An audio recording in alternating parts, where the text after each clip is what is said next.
Hi dears, ഇന്ന് നമ്മൾ ചെയ്യുന്നത് ബ്രേക്ക്ഫാസ്റ്റിന് അല്ലെങ്കിൽ ഡിന്നറിന് ഉണ്ടാക്കാൻ പറ്റുന്ന ഒരു കോംബോയാണ് കേട്ടോ.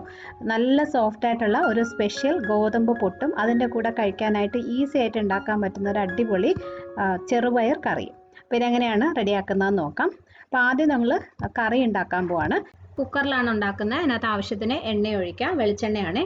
എണ്ണ ചൂടാകുമ്പോൾ ഒരു 1/4 ടീസ്പൂൺ കടുക്, ഒരു 1/2 ടീസ്പൂൺ ജീരകം, നമ്മൾ തോരനൊക്കെ ചേർക്കുന്ന ചെറിയ ജീരകവും 1-2 വറ്റൽമുളകും കൂടി ഇട്ടു. ഇനി ഇതിൽ ഒരു വലിയ സവോള ചെറുതായിട്ട് അരിഞ്ഞത്, 1-2 പച്ചമുളക് എരിവിനനുസരിച്ച് ചേർത്ത് കൊടുക്കാം കേട്ടോ. പിന്നെ ഏകദേശം ഒരു ടീസ്പൂണോളം ഇഞ്ചി ചെറുതായിട്ട് അരിഞ്ഞതും, 1 ടീസ്പൂൺ വെളുത്തുള്ളി ചെറുതായിട്ട് അരിഞ്ഞതും കൂടി ഇടാം. ഒരു മീഡിയം സൈസുള്ള ഒരു കഷ്ണം ഇഞ്ചിയും ഒരു 4-5 അല്ലി വെളുത്തുള്ളിയും ചെറുതായിട്ട് അരിഞ്ഞാണ് കേട്ടോ.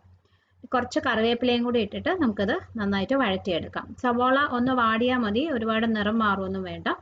ഇഞ്ചിയുടെയും വെളുത്തുള്ളിയുടെ ആ ഒരു പച്ചപ്പൊന്ന് മാറും വേണം, അതുവരെ വഴറ്റാം. ഇനി ഇതിൽ നമുക്ക് പൊടികൾ ചേർക്കാം. ഒരു 1/4 ടീസ്പൂൺ മഞ്ഞൾപ്പൊടി, 1 ടീസ്പൂൺ മല്ലിപ്പൊടി, ഒരു 1/4 ടീസ്പൂൺ ഗരം മസാലപ്പൊടി. ഇതിനകത്ത് മുളക് പൊടി ചേർക്കുന്നില്ലേ. പിന്നെ ഈ പൊടികൾ നന്നായിട്ടൊന്ന് മൂത്ത് വരുന്നവരെ വഴറ്റി കൊടുക്കാം. ചെറിയ തീയിലിട്ട് ചെയ്യണം.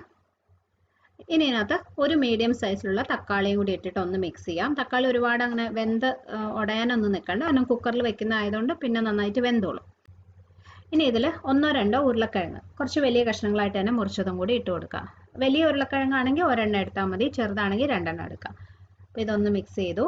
ഇനി നമ്മൾ ഇതിനകത്ത് ചെറുപയർ ചേർക്കാൻ പോവാണേ. 1 കപ്പ് ചെറുപയറാണ്, അതായത് ഏകദേശം ഒരു 240 ml കപ്പിൽ 1 കപ്പ്. ഇത് കുതിർക്കേണ്ട ആവശ്യമില്ല, നന്നായിട്ട് കഴുകി എടുത്താൽ മതി. പയറല്ലാതെ തന്നെ കുക്കറിൽ വെന്ത് കിട്ടും. അപ്പോൾ അതും കൂടി ഇട്ടു, ഒന്ന് മിക്സ് ചെയ്തിട്ട് ഇതിനകത്ത് നമുക്ക് ആവശ്യത്തിനുള്ള വെള്ളം ഒഴിച്ചു കൊടുക്കണം. ഇപ്പോൾ 1 കപ്പ് ചെറുപയറിന് ഞാൻ 3.25 കപ്പ് വെള്ളമാണ് ഒഴിക്കുന്നത്. ആ പയർ അളന്നെടുത്ത് അതേ കപ്പിൽ തന്നെ 3.25 കപ്പ് വെള്ളം.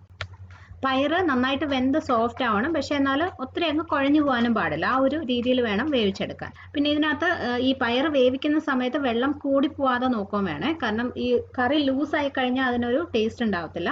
അപ്പോൾ നമുക്ക് ഗ്രേവി വേണമെന്നുണ്ടെങ്കിൽ പിന്നെ പയറൊക്കെ വെന്ത് കഴിഞ്ഞിട്ട് നമുക്ക് അതിനനുസരിച്ചുള്ള വെള്ളം ചേർത്ത് കൊടുക്കാം. അപ്പോൾ ഈ കുക്കറിൽ ഒഴിക്കുന്നത് പയർ വേവാനുള്ള ആവശ്യത്തിനുള്ള വെള്ളം മാത്രം മതി. ഇനി ഇതിനകത്ത് ആവശ്യത്തിനുള്ള ഉപ്പും കൂടി ഇട്ട് കൊടുക്കാം. എന്നിട്ട് നമുക്കത് അടച്ചു വെച്ച് വേവിക്കാം. ആദ്യം ഹൈ ഫ്ലെയിമിൽ തീ കൂട്ടി 1 വിസിൽ വരണം. അത് കഴിഞ്ഞ് തീ കുറച്ച് ലോ ഫ്ലെയിമിൽ ഒരു 3 അല്ലെങ്കിൽ 4 വിസിലും കൂടി വേവിച്ചിട്ട് അതിൻ്റെ ആ ഒരു ആവി ഫുള്ള് പോകുന്നത് വരെ വെച്ചാൽ മതി. അപ്പോഴേക്കും കറക്റ്റായിട്ട് വെന്ത് കിട്ടും. അപ്പോൾ ഇതേ പയറ് കണ്ടോ, കറക്റ്റായിട്ട് വെന്തിട്ടുണ്ട്. ഇതുപോലെ ആയിരിക്കണം. ഇത് നല്ല സോഫ്റ്റ് ആണ്. പയറ് കല്ലിച്ച് കിടന്നാൽ അതിന് ഈ കറിക്ക് ഒരു ടേസ്റ്റ് ഉണ്ടാവില്ല. ഇതുപോലെ നല്ല സോഫ്റ്റ് ആയിട്ടുണ്ടാവണം. ഉരുളക്കിഴങ്ങായാലും ഒരുപാട് അങ്ങ് വെന്ത ഉടഞ്ഞു പോയിട്ടില്ല. അപ്പോൾ ഇതിനകത്ത് ഇനി നമുക്ക് ഗ്രേവിക്ക് ആവശ്യത്തിനുള്ള വെള്ളം ഒഴിച്ചു കൊടുക്കാം. അപ്പോൾ ചപ്പാത്തിക്കാണെങ്കിൽ ഈ ഒരു രീതിയിൽ വേണേലും കഴിക്കാം. ചപ്പാത്തിക്ക് നല്ലൊരു സൈഡ് ഡിഷാണ് കേട്ടോ ഇത്. ഇനി ഞാനിന്നിപ്പോൾ പുട്ടിൻ്റെ കൂടെ ഉണ്ടാക്കുന്നതുകൊണ്ട് കുറച്ച് കറി വേണമല്ലോ. അപ്പോൾ ഞാനൊരു 1 കപ്പ് വെള്ളവും കൂടി ഇതിനകത്തോട്ട് ഒഴിച്ചിട്ടുണ്ട്. ഇനി ഇത് നന്നായിട്ടൊന്ന് തിളച്ച് വരണം. ഉപ്പ് നോക്കിയിട്ട് വേണമെന്നുണ്ടെങ്കിൽ ഈ സമയത്ത് ചേർത്ത് കൊടുക്കാം. അപ്പോൾ ഈ കറി നന്നായിട്ട് തിളയ്ക്കുന്നുണ്ട്. ഇതുപോലെ തന്നെ നമുക്ക് ഉപയോഗിക്കാം. ചപ്പാത്തിയുടെയും പുട്ടിൻ്റെയും കൂടെ കഴിക്കാൻ നല്ല ടേസ്റ്റാണ്.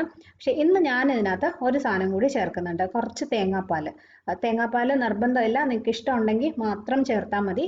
പക്ഷെ ചേർത്ത് കഴിഞ്ഞാലുണ്ടല്ലോ നല്ലൊരു ടേസ്റ്റാണ്, നല്ല ക്രീമി ആയിട്ട് അടിപൊളി ടേസ്റ്റാണ്. അപ്പോൾ ഞാനൊരു 1/2 കപ്പ് നല്ല കുറുകിയ തേങ്ങാപ്പാലും കൂടി ഒഴിച്ചിട്ടുണ്ട്. ഇനി ഇത് ചെറിയ തീയിൽ വെച്ചിട്ട് ഈ പാല് നന്നായിട്ട് ഇതിനകത്തങ്ങ് മിക്സ് ആയാൽ മതി. തിളയ്ക്കേണ്ട ആവശ്യമില്ല, ഒന്ന് ചൂടാവണം, അത്രയും മതി. ഈ തേങ്ങാപ്പാൽ ചേർത്തിട്ട് നമ്മൾ ഈ കറി ഉണ്ടാക്കി കഴിഞ്ഞാൽ ഇടിയപ്പം, അപ്പം, ഇതിൻ്റെയൊക്കെ കൂടെ, നീർദോശ, അതിൻ്റെയൊക്കെ കൂടെയും കഴിക്കാം കേട്ടോ. അത്രയും നല്ല ക്രീമി ആയിട്ട് കിട്ടും, നല്ല ടേസ്റ്റുമാണ്. അപ്പോൾ ഇത്രയേ ഉള്ളൂ, നമ്മുടെ ചെറുപയർ കറി റെഡിയായി. ഈ ഒരു പരുവത്തിൽ ഉണ്ടാക്കി വെക്കണം, കാരണം ഒന്ന് ഇരുന്ന് കഴിയുമ്പം കറി കുറച്ചും കൂടെ ഒന്ന് കുറുകും. അപ്പോൾ ഇനി അടുത്തത് നമുക്ക് പുട്ടുണ്ടാക്കാം. അപ്പോൾ കുറച്ച് വലിയൊരു പാത്രത്തിൽ 2 കപ്പ് ഗോതമ്പ് പൊടി എടുക്കാം. ഇതിനകത്തോട്ട് ഒരു 1/4 കപ്പ് അരിപ്പൊടിയും കൂടി ചേർത്ത് കൊടുക്കുക. 2 കപ്പ് ഗോതമ്പ് പൊടിക്ക് 1/4 കപ്പ് അരിപ്പൊടി. ഇനി ഇതിൽ ഞാൻ കുറച്ച് ഏലക്ക പൊടിച്ചതും കൂടി ചേർക്കുന്നുണ്ട് കേട്ടോ. നല്ലൊരു ഫ്ലേവറാണ് ഏലക്ക ചേർക്കുമ്പോൾ. പക്ഷെ നമ്മൾ പുട്ട് കഴിക്കുമ്പം ഏലക്കയുടെ ആ ഒരു ടേസ്റ്റ് ഒത്തിരി അറിയാൻ പറ്റത്തില്ല. ഇനി ആവശ്യത്തിനുള്ള ഉപ്പും കൂടി ഇട്ടിട്ട് എല്ലാം കൂടി നന്നായിട്ടൊന്ന് മിക്സ് ചെയ്ത് വെക്കാം. ഉപ്പ് വേണമെങ്കിൽ നമ്മൾ നനയ്ക്കുന്ന വെള്ളത്തിലിട്ടാലും മതിയേ. ഇനി ഇതിൽ ഞാൻ കുറച്ച് ക്യാരറ്റ് ഗ്രേറ്റ് ചെയ്തതും കൂടി ചേർക്കുന്നുണ്ട്. ഒരു വലിയ ക്യാരറ്റ് ചെറുതായിട്ട് ഗ്രേറ്റ് ചെയ്തെടുത്താണ്. ക്യാരറ്റ് ചേർക്കുമ്പം പുട്ട് നല്ല സോഫ്റ്റ് ആയിട്ട് കിട്ടും. ക്യാരറ്റിലൊരു ഈർപ്പം ഉണ്ടല്ലോ, അപ്പോൾ അതും കൂടി വരുമ്പം ആ മാവ് നല്ല സോഫ്റ്റ് ആയിട്ട് കിട്ടും. മാത്രമല്ല അത് കുറച്ചും കൂടി നല്ല ഹെൽത്തി ആവുകയും ചെയ്യും. അപ്പോൾ ക്യാരറ്റ് മാവിലോട്ട് നന്നായിട്ട് ഇതുപോലെ മിക്സ് ചെയ്ത് വെക്കാം. ഇപ്പോൾ ഞാൻ കൈവച്ച് തന്നെയാണ് പുട്ടിൻ്റെ മാവ് നനച്ചെടുക്കുന്നത് കേട്ടോ, അല്ലാതെ മിക്സിയിലൊന്നും അടിക്കുന്നില്ല. അപ്പോൾ അതുകൊണ്ട് ക്യാരറ്റ് ഈ സമയത്ത് ചേർത്താലും കുഴപ്പമില്ല. നിങ്ങൾ മിക്സിയിൽ അടിച്ചാണ് മാവ് ഉണ്ടാക്കുന്നതെങ്കിൽ അവസാനം ക്യാരറ്റ് ചേർത്താൽ മതി. ഓക്കെ. പിന്നെ ഇതിനകത്ത് ആവശ്യത്തിനുള്ള ചെറിയ ചൂടുവെള്ളം ഇതുപോലെ കുടഞ്ഞു കൊടുത്ത് നമുക്ക് വിരലുകൾ വെച്ച് ഇങ്ങനെ മിക്സ് ചെയ്ത് എടുക്കാം.